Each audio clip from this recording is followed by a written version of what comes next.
Hello friends, welcome to my channel. Here solve LeetCode problems and prepare to the code interview. Today's problem number 931, minimum falling path sum, medium level. Given an m to n array of integers matrix, return the minimum sum of any falling path through matrix. A falling path starts at any element in the first row and chooses the element in the next row that is either directly below or diagonally left right. Specifically, the next element from position row call will be row plus 1 call minus 1, row plus 1 call, or row plus 1 call plus 1. So let's do it. These kind of problems can be solved using recursion function. So I will create a helper function that can find the solution starting from some position, and I will find the best solution for each element in the first row and return the minimum of them.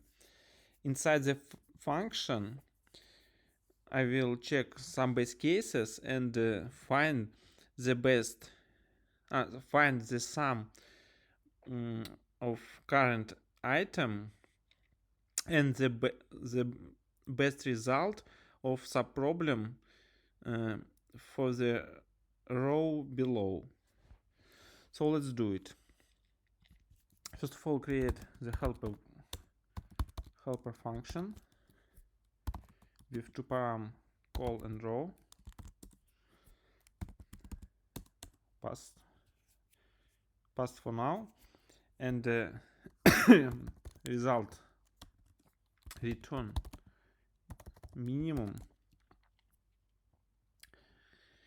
We need minimum of helper function call for the first row at index 0 for each item, so for each call in range. Here we need the maximum call number. It's length of first row matrix at index 0. Now we need to implement it. First of all, let's check best cases. First best case, when we goes outside the matrix, left or right.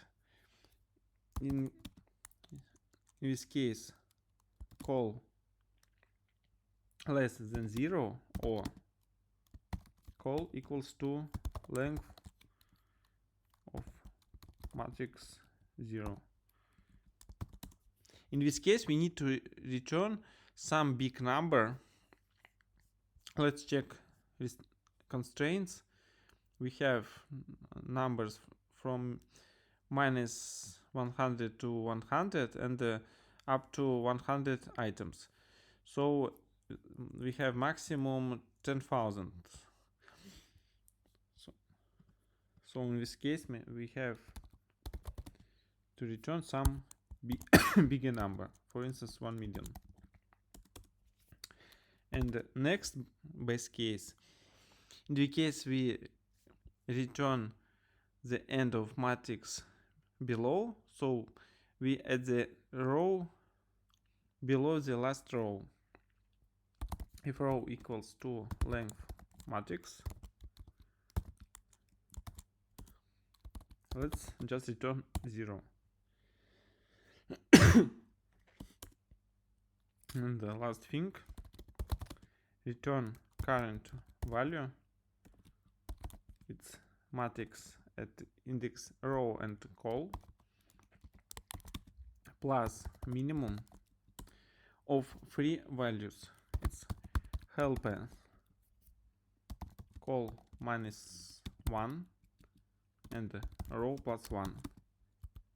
It's the row diagonally to the left, and second the row below and row to the right.